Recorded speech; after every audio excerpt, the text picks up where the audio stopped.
authority on goat's milk. Got a chance to do it today. Turns out a heavy milker will produce 15 pounds a day. That's about 2 gallons worth of milk. Goat's milk, we're told, is practically homogenized right as it comes out of the animal. That's pretty progressive. Officials say that makes it easier to digest. Apparently, the molecules of fat in goat's milk are a little bit smaller than they are out of cow's milk, and so it's easier to digest. I have to confess, though, I wasn't paying enough attention because it was so funny to see you milking a goat. It was fun. It was easy, too. It's easy. They don't, and plus if they kick, it can't possibly hurt you as well, much. I got a very docile goat, so I was a little lucky in that respect. Thank goodness about that. Yes, they do kick.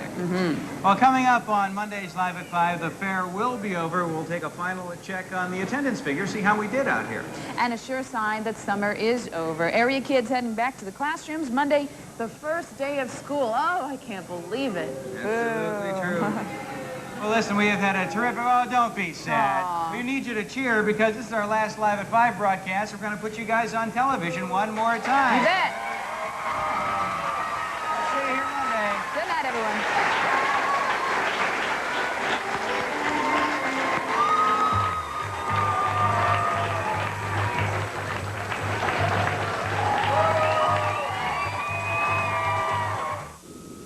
U.S. troops arrive in Florida as federal relief efforts get underway.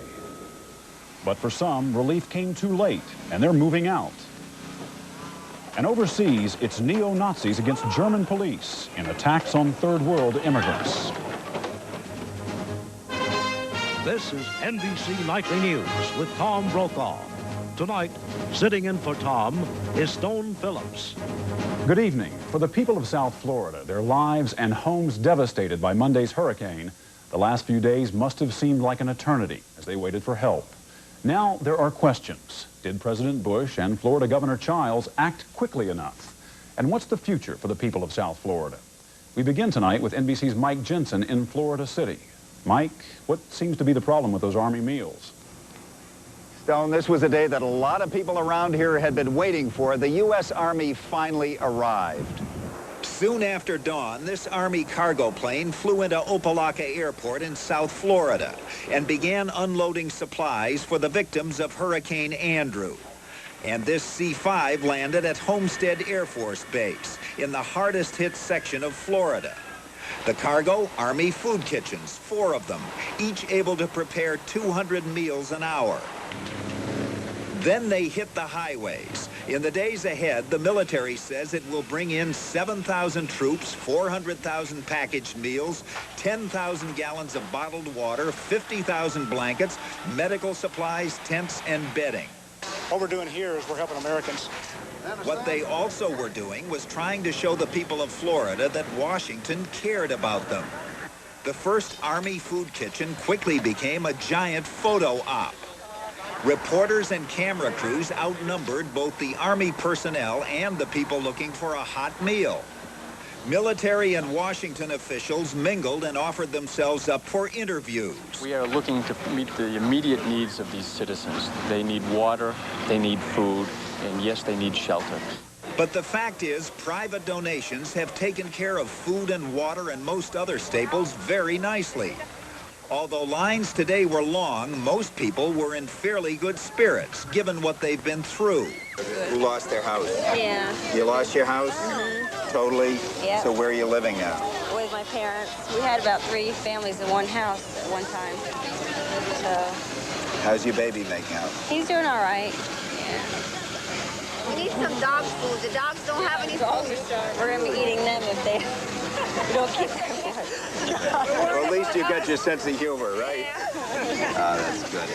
Meantime, back at the Army food kitchen, a broken part delayed the first hot meal for 2 hours.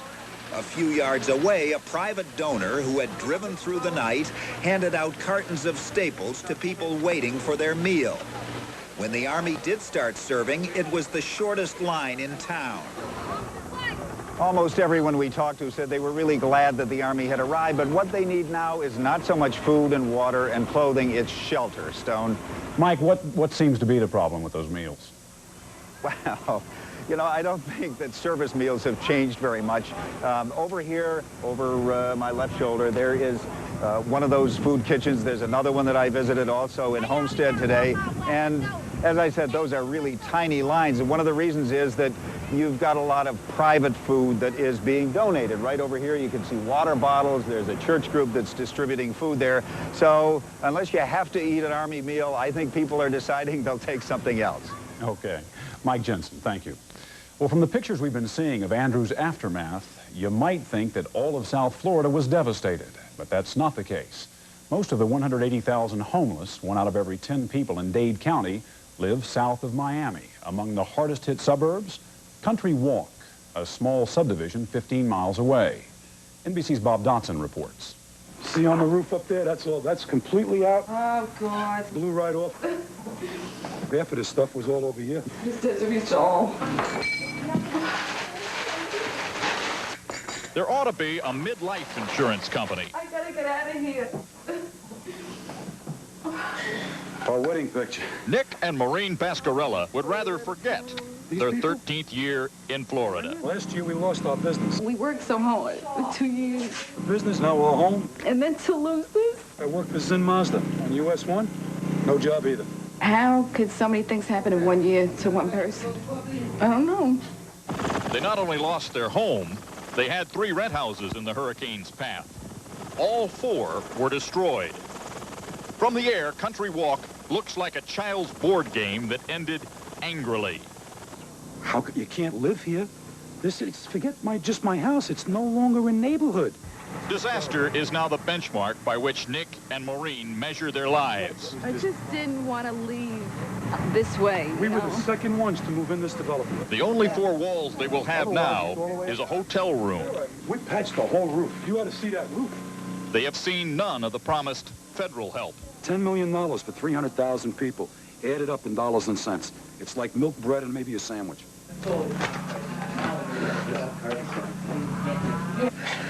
For most, Hurricane Andrew will become a faded clipping in the memory. The Pascarellos can't live long enough to forget this. My daughters got married from here, and we were the first ones to move in the area. And I just didn't want to leave this way, you know. I wanted to leave with a happy memory. Too much has been moved already. Bob Dotson, NBC News, Country Walk, Florida. President Bush canceled his weekend in Maine and said today he'd monitor the Florida relief efforts by commuting between Camp David and the White House. He's been criticized because the operation has been slow and disorganized. NBC's John Cochran at the White House. How's the president handling the flack? Well, he's wearing his flight jacket again, Stone. He wears it a lot these days. You know, when this hurricane first hit, White House Chief of Staff Jim Baker sent word out to federal agencies that this time no one was going to be able to accuse George Bush of moving too slowly. But it hasn't quite worked out that way. After a briefing from the Pentagon brass, Bush said the important thing is that troops are helping the homeless and the hungry, and he didn't want to get into an argument with Governor Lawton Chiles over why troops weren't sent earlier. I'm not going to participate in the blame game, and nor is Governor Chiles. But on the Today program, Chiles said he asked for federal troops immediately after the hurricane hit. We asked for medical people, 2 medical battalions. It took 3 days to get that. So we were asking for troops. The president's top relief official in Florida tells a different story. As soon as Governor Chiles made the request for federal troops to come in and assist, we acted on that request. The request reached the White House yesterday afternoon. Why didn't Bush send troops earlier without waiting to be asked? He cannot do that unilaterally. It has to come through the governor's office. That's not exactly correct. Bush could have sent troops on Monday, the day he went to Florida. Bush has the legal authority, but it is a long-standing custom not to infringe on a governor's authority except in extreme cases, such as the civil rights struggles 30 years ago. And Bush did offer federal troops. And I am ready, if necessary, to move in units of the U.S. Armed Forces to provide any emergency services. The next day, Tuesday, Bush campaigned in the Midwest, thinking all was going well in Florida. But by the time he toured storm-damaged areas in Louisiana on Wednesday, Bush was hearing that Florida was in much worse shape than first believed. Bush then sent Secretary Card to Florida, and he privately reported that the federal help from civilian agencies was hopelessly inadequate. Troops were dispatched last night. And today, the President and Governor Childs got on the phone with each other and agreed there would be no more finger pointing. They thought it would be unseemly for them to be swapping accusations at a time stone when people are suffering down there. John, what kind of lasting effect do you think this will have on the President's re-election campaign in Florida? My guess is right now not much, because it's not seen that he was particularly moving slowly, at least with the federal troops. That's kind of muddy as to who was at fault there. And even now, Governor Childs is saying, well, the President acted properly on this. This is late in the day. The problem is that the civilian agency down there, the Federal Emergency Management Agency called FEMA, is quite unpopular. In the past, it's been unpopular. Hurricane Hugo down in South Carolina, at the time of the San Francisco earthquake, FEMA got very bad reviews. It's getting bad reviews this time. It's a federal agency. George Bush is the commander-in-chief. That could hurt. John Cochran at the White House. Thank you, John. When Nightly News continues, the latest on Somalia. And on America Close-Up tonight, the school of tomorrow. More like a daycare center. The styling of the Infiniti Q45 has a beauty that increases as time passes.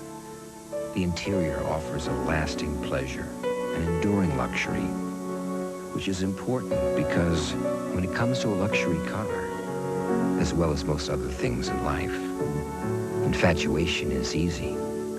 True love is what takes a little time.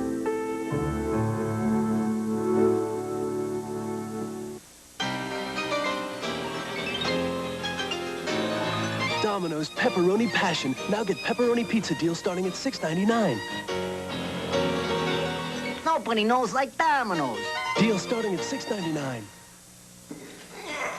Whenever you pick up a little something, why not charge it on the Discover card and earn a cashback bonus? After all, money doesn't grow on trees. Or does it? It pays to Discover. Another U.S. relief operation that's had trouble is the one carrying food to Somalia. That country sits on the Horn of Africa. It is torn apart by drought, famine, and bloody civil war. Today, U.S. cargo planes filled with 37 tons of beans, rice, and cooking oil finally arrived in a small town north of Mogadishu, the capital. They've been kept out by armed gangs fighting each other for power. Meanwhile, the dying continues. Our report tonight contains very strong pictures. Here's George Alagaya of the BBC in Badere. The minaret still stands atop Badere, a center of Islam in Somalia for nearly 300 years. Today, much of it is rubble, and the people still left here destitute. An aid worker had described the famine here as brutal. Even that did not prepare us for what we were about to see. Truly, these are the most wretched in a continent grown numb with suffering. About 3,000 children are looked after at Feeding Center A. There are 3 others in the town.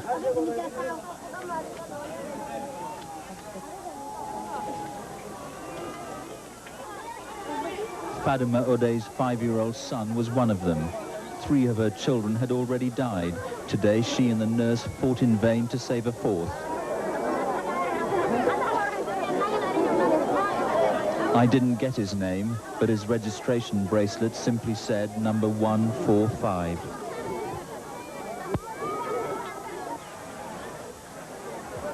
As the morning wore on, the doctor made what became an all-too-regular trip to the centre's mortuary.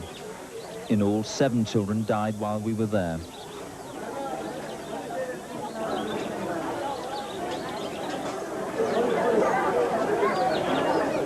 In the last 3 weeks, I've crisscrossed southern Somalia, what aid workers call the hunger zone. Until today, I thought I'd seen the worst. As more areas are opened up, it's becoming clear this is a famine of unparalleled severity. It's just over a week since the aid agencies arrived here. There's enough food for about 10 days now, but that's without the 10,000 extra people who are likely to arrive over the next week. Still, it isn't all despair. Mohammed Adam came here 2 weeks ago. He was barely conscious then. Now he can sit up. Soon he may walk. Even here in the feeding center, there are the guns, the symbols of a war yet to be resolved. George Alagaya, BBC News, Badere, Somalia.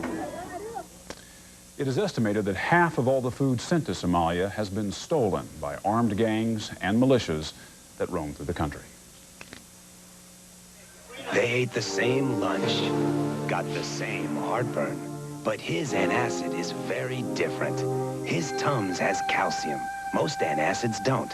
Regular Rolaids uses an aluminum salt.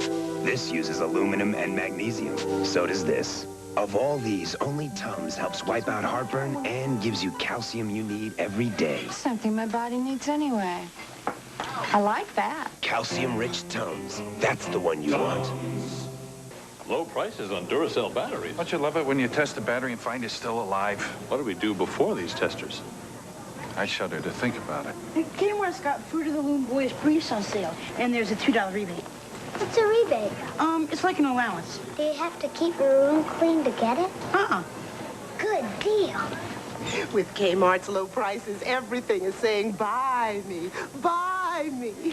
Funny. I didn't hear a thing.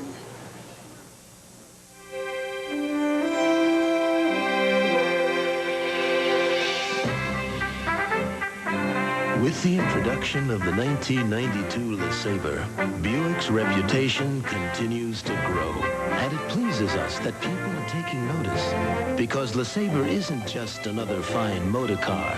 It's a Buick. And Buick is rapidly becoming an enormous symbol for quality in America. On America Close-Up tonight, we conclude our series on American education in conjunction with NBC's Brokaw Reports this Saturday and USA Today.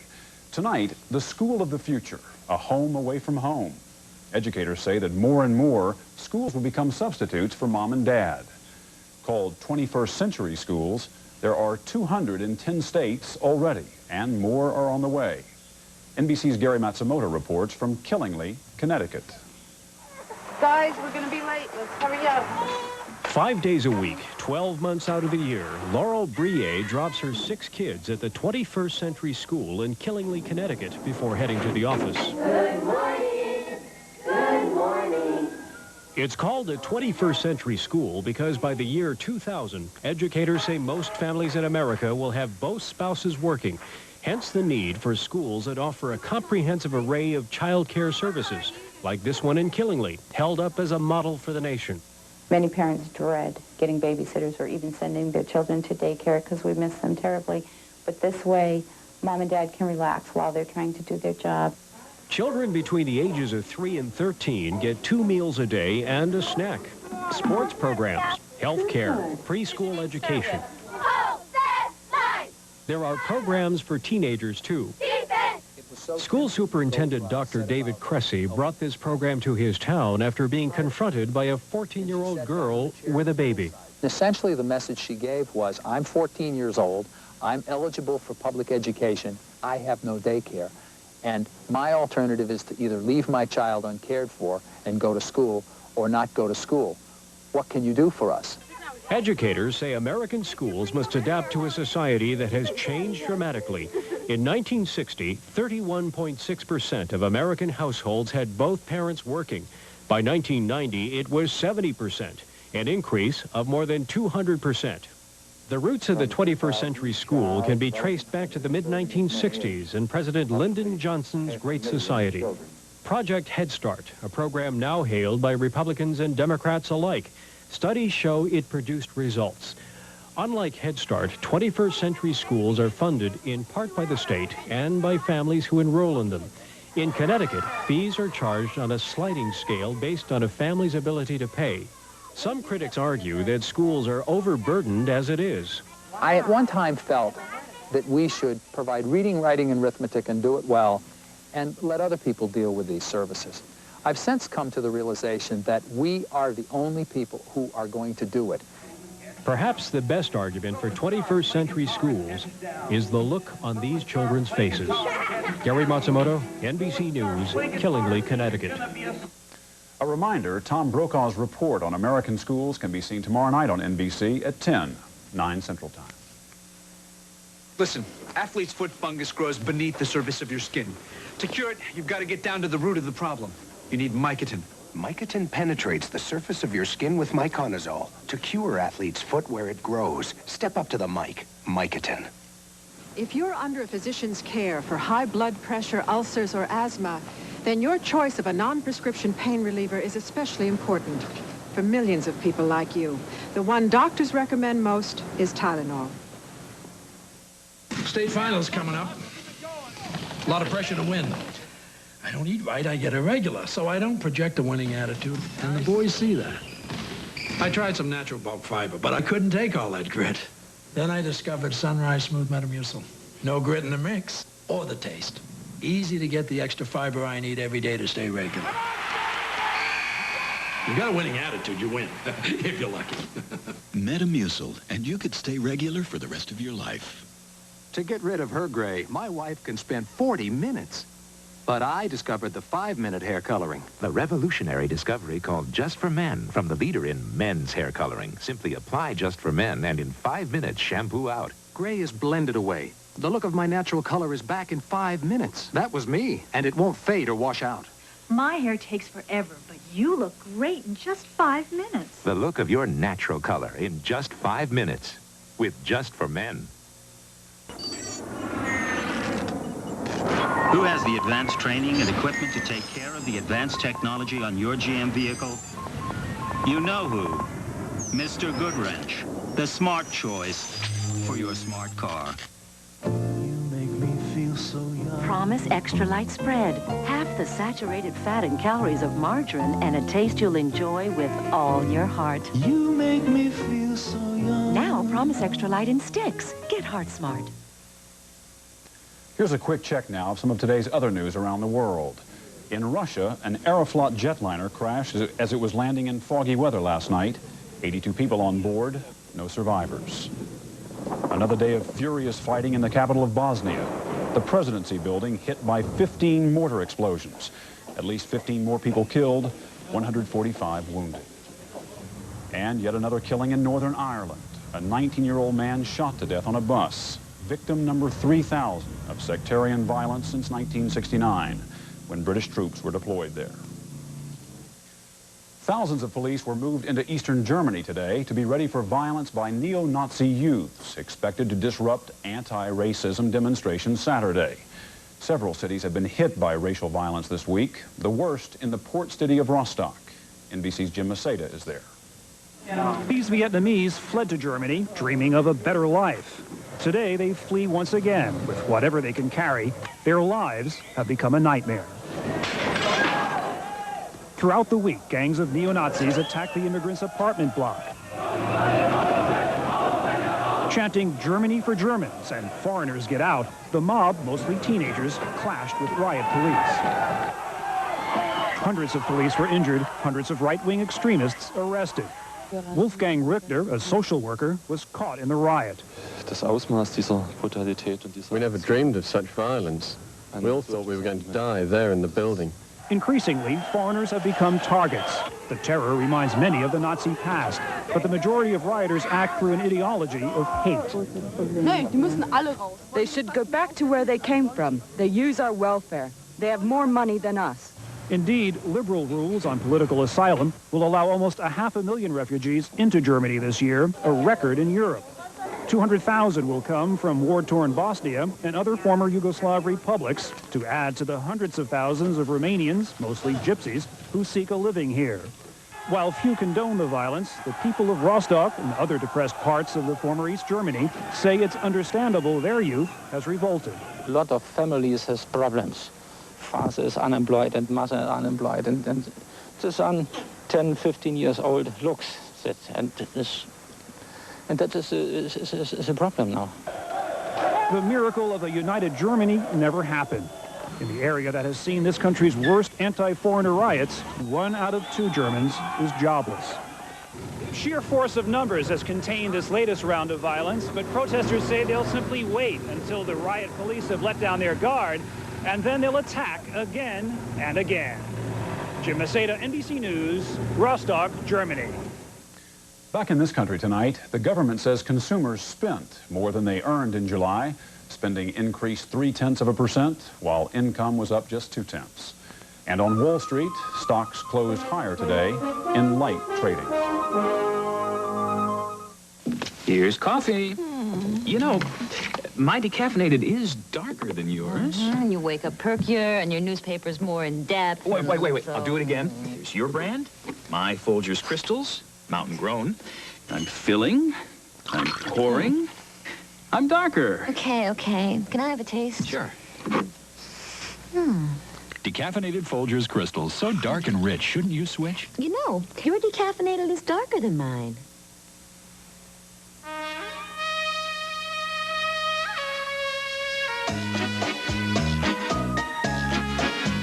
Presenting the new Civic Del Sol from Honda.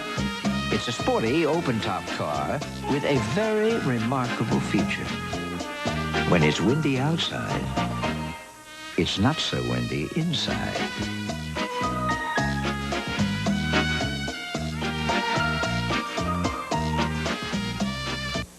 People who hurt from arthritis are discovering a safer aspirin, Ecatrin. On a bad day, I can take up to 8 and not be concerned about irritating my stomach. It's the orange coating that makes it safer. Plain and buffered aspirin dissolves in the stomach where aspirin can cause damage. But Ecatrin's safety coating helps protect your stomach from aspirin's damage. So I'm not worried taking the maximum dose.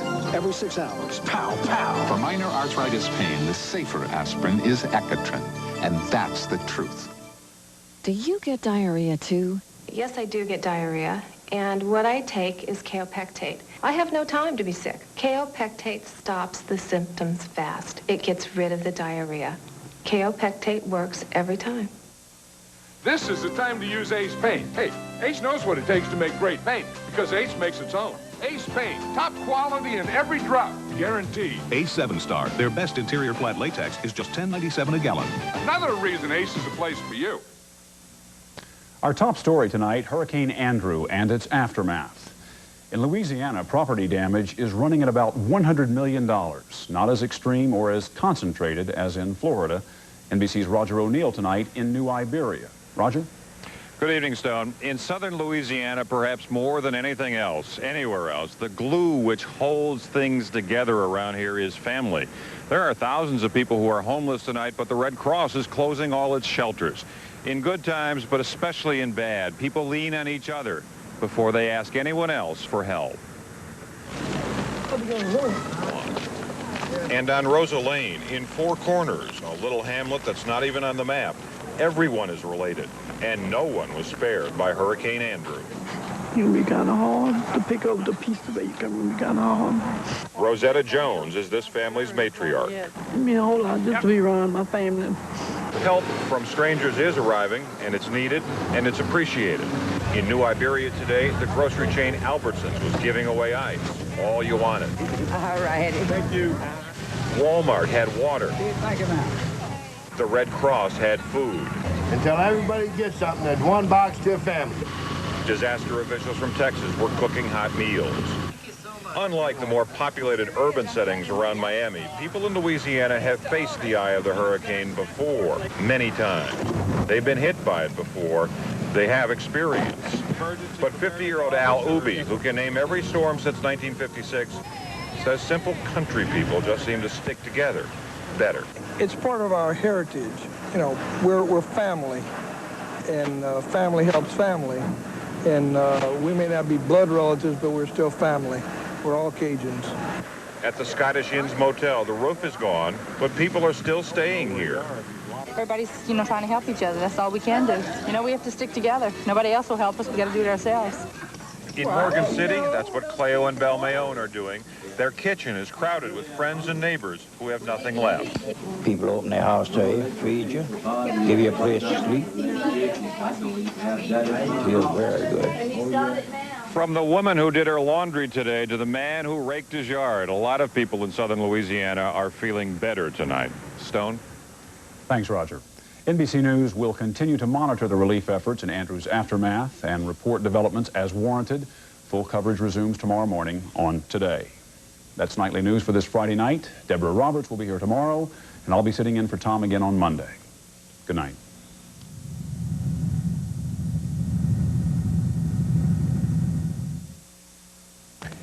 Just ahead from your 24-hour news source. These are the charred-out remains of an arson fire from over a month ago that authorities say is becoming a much bigger problem on the city's west side, and they're warning business owners. I'm Kathy Saltero. I'll have a Live Eye report. Grinnell College students are tireless in their efforts to find Tammy Zwicky, and they got help today from Eugene Martin's family. I'm Therese Thompson. I'll have that story. And with hurricane damage in the billions of dollars, some Iowa insurance adjusters get ready to head for South Florida.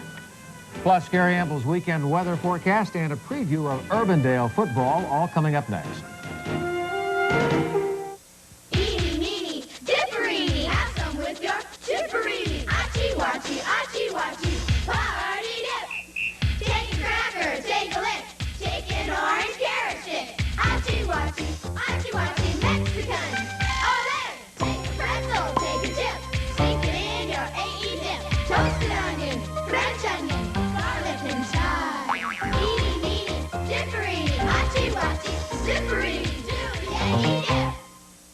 One of these rolls of paper towels can clean up a lot more than the others because it gives you a lot more to work with. The Scott Towels Mega Roll. When other rolls of paper towels are cleaned out, this one is still cleaning on. The Scott Towels Mega Roll. This one gives you more towels for your money so you can clean up even more. Scott Towels Mega Roll. You end up with more. It's a Toyota dealer's August Madness sale. The biggest closeout sale of the year is in full swing at your Toyota dealer right now. And best of all, every Toyota in stock is on sale. With the low interest rates and special closeout financing, you can get a really low payment whether you decide to buy or lease. Toyota Camry and Corolla continue to win value and resale awards year after year. Don't miss the closeout savings. It's a Toyota dealer's August Madness. See your Toyota dealer for the best closeout deal in town. Live from WHO TV 13, where the news comes first 24 hours a day. John Bachman, Kim Kerrigan, Rick Silvestrini with sports, and meteorologist Gary Amble with the weather. This is News Center 13 at 6. As fires go, this one wasn't considered a large one, but it has investigators worried. They say it and several others are the work of an arsonist. Good evening. Kim has the night off. I'm Lori Groves. Nearly a dozen fires in one neighborhood have business owners worried and fire officials working overtime. Fire investigators believe it is the work of an arsonist, and they are asking for your help. The fires are confined to a 10-block area around Merle Road and Douglas. The first rash of fire started back in May, and investigators say it hasn't let up. As News Center 13's Kathy Soltero reports, fire officials say it is a serious situation, and people in the area need to be alert. From businesses to new construction and abandoned houses, fire officials say arsonists appear to be targeting an area near Merle Road. Fire investigators say there have been at least 10 arson fires like this in the past 3 months in the Merle area. They suspect the same person or group of people may be responsible because all of the fires are similar in the way they've been started. The test results have indicated they've used a flammable liquid. But the condition of this building when we arrived was clear on the ground, and we had no real way of determining if they used anything or not. At one point, this apartment building was almost complete until investigators say it was the target of an arsonist. Nearly $500,000 in damage was done when this fire was set. But it was intense enough that it burnt the trees. If you can look around, they're scorched. A piece of fire equipment sitting across the street had the front seat was damaged from the heat. The remains of the fire are still evident, as they are at this storage building at a nearby car wash. Down the road, the Econo Lodge was also hit to the tune of about $30,000. Fire investigators say they don't believe this is the work of a mischievous person, rather someone who could be very dangerous. I think they should be very concerned, and if nothing else, at least be alert. And there are the Crime Stoppers number, and if anything else, call the 911 number and report it to the police department, then the information will get to us. I think we'd like to have them keep their eyes and ears open. Investigators have put these signs up at some of the locations showing that the fire was the work of an arsonist. They are asking for the public's help, and the number that you can call if you have any information about this case is on the bottom here. It's 223-1400. Tips can remain anonymous, and there is a possible reward for a lead to arrest in this case. They believe some of the fires have been started as early as 10 o'clock in the evening till 4 in the morning, so they are asking for the public's help. Let's hope they get it. Thank you very much, Kathy. Meantime, the standoff in Idaho involving a former Iowan continues, but some progress has been made in negotiating with Randy Weaver. The white supremacist, his family, and a friend have been holed up in this cabin for a week now. A gun battle last week took the life of Weaver's son and a deputy marshal. Today, some family members were brought closer to the cabin. Sister Marna's Joy of Jefferson, Iowa, talked to Weaver by loudspeaker. Authorities say it is a step in the right direction to end this standoff. The disappearance of Tammy Zwicky remains a mystery tonight. Illinois police say that their investigation has hit a dead end. But that's not stopping Grinnell College students from looking for their classmate. News Center 13's Therese Thompson has been following their efforts. Therese? Well, Lori and John, they are not giving up yet. In fact, the dead ends for the police seem to spur this group into a little more action. And they've been getting pep talks today from all kinds of people. Heard about Tammy Zwicky? I've heard about her, but I ain't seen her. Okay, well, we're just asking if you do hear anything or see anything, please call the Illinois or Iowa State Police, please. Okay? Thank you.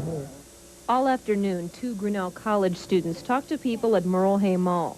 The girls are just 2 of many who are around the state today talking to people one-on-one. Okay, we're just asking if you hear or see anything that you either call the Illinois State Police or Iowa. Okay. Okay? We'll surely do that. All right. Sad situation. Yeah, it is. It's not good at all. You know, you just see people around and you see how it's affecting other people, and it's really upsetting. So we're just trying to do something. 21-year-old Tammy Zwicky has been missing for 5 days now. Her car found abandoned on a stretch of I-80 near LaSalle, Illinois.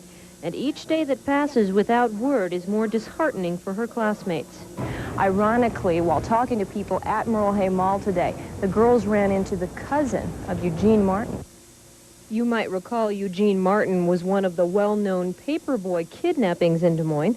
Martin has never been found, but his cousin told the girls today not to give up. They're just going to have to keep looking, and I hope that they find her and she shows up. And just keep looking is about the only thing I can say. Eventually she'll show up, or they'll get some kind of lead of where she's at. And I told her they just need to keep looking. Lynn also felt the need today to give the girls some money, even though they were not taking donations. What police need, as they did last night, they need information. Please, if you see Tammy or have anything to tell them, call them at the number you see on your screen. And as each day passes, it makes it more and more difficult for everyone involved, doesn't it, Teresa? It sure does, John. Okay, thanks very much. Sure. Problems at an Ames JCPenney store. 5 former employees have been charged with theft. Police arrested the former workers today and yesterday, recovering $13,000 in merchandise. The thefts date back to at least November of last year. Police say the former employees were familiar with store security and that they stole mostly clothing using a number of techniques.